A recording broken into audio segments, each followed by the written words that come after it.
Hi అండి, అందరికీ నమస్తే. Welcome to crazy vlogs. ఈరోజు మన ఛానల్లో లడ్డు రెసిపీ అండి. చిన్నవాళ్ళ నుంచి పెద్దవాళ్ళ వరకు ఎవరైనా తినొచ్చు, అంత పవర్ ఉంటుంది.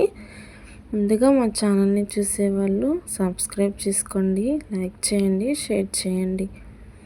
స్టవ్ మీద ప్యాన్ పెట్టుకొని 1 కప్పు వేరుశనగ గుళ్ళు వేసుకుందామండి.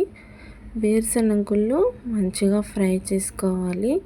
మీడియం ఫ్లేమ్లోనే పెట్టుకొని ఫ్రై చేసుకుందామండి. ఎక్కువ మాడిపోకుండా మంచిగా ఫ్రై చేసుకోవాలి. వేరుశనగ గుళ్ళు మంచిగా ఫ్రై అయిపోయినాక వేరొక ప్లేట్లోకి తీసేసుకుందాము.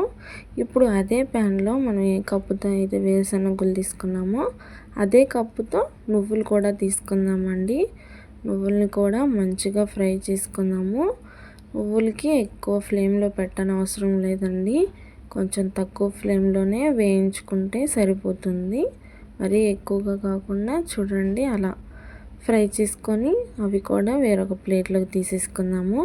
ఇప్పుడు అదే ప్యాన్లో ఒక 10-12 జీడిపప్పులు, 10-12 బాదం పప్పుల్ని తీసుకొని ఫ్రై చేసుకుందామండి. అవి కొంచెం 1 నిమిషం లైట్గా అలా ఫ్రై అయితే చాలు. ఇప్పుడు అవి కూడా తీసుకుందాము. వేరుశనగ గుళ్ళకి పొట్టు తీసేసుకోవాలండి. తీసేసుకొని ఒక మిక్సీ జార్ తీసుకొని వాటిని మిక్సీలోకి అయితే వేసుకుందాము. మూత పెట్టేసుకొని మిక్సీ పట్టేసుకుందామండి. మరీ ఎక్కువ మెత్తగా కాకుండా కొంచెం అట్లా పలుకుగానే ఉండేటట్టు చూసుకోండి. ఇప్పుడు అదే మిక్సీలో నువ్వులు కూడా వేసుకుందాము. అవి కూడా వేసుకొని మిక్సీ పట్టుకుందామండి. అవి కూడా అంత మెత్తగా చేసుకోవసరం లేదు, కొంచెం పలుకుగానే చేసుకోండి. కొన్ని నేను గిన్నెలో తీసి పక్కన పెట్టుకున్నాను, అవి ఎందుకంటే తర్వాత చెప్తానండి అవి ఎక్కడ వేసుకోవాలనేది. ఇప్పుడు అది కూడా మనం బేషన్లో వేసేసుకుందాము. ఇప్పుడు అదే మిక్సీ జార్లో బాదం పప్పు, జీడిపప్పు వేసుకొని అవి కూడా మిక్సీ పట్టేసుకొని ఆ పిండిలో అయితే వేసేసుకుందామండి. ఆ మూడింటిని వేసేసుకున్నాం కదా. ఇప్పుడు స్టవ్ మీద ఒక బాండీ పెట్టుకొని దాంట్లోకి బెల్లం తీసుకుందాము. బెల్లం తీసుకొని కొంచెం వాటర్ పోసుకొని బెల్లాన్ని కరిగించుకుందామండి.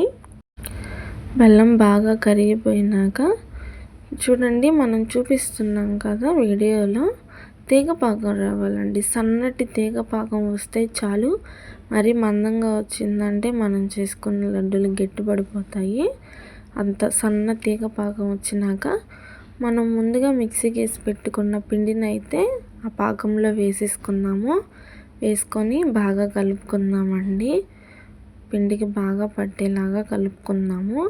ఇప్పుడు స్టవ్ మీద తీసేసుకొని ముందుగా మనం పక్కకు తీసి పెట్టుకున్న నువ్వుల్ని దాంట్లో వేసేసుకొని ఇప్పుడు కొంచెం చేత్తో కలుపుకుందామండి. వేడిగానే ఉంటుంది కానీ చేత్తో కలుపుకొని చేసుకుంటే బాగుంటుంది. నేను కొంచెం నెయ్యి కూడా వేసాను, అది స్కిప్ అయిపోయింది, రాలేదు. నెయ్యి కూడా వేసుకోవచ్చు.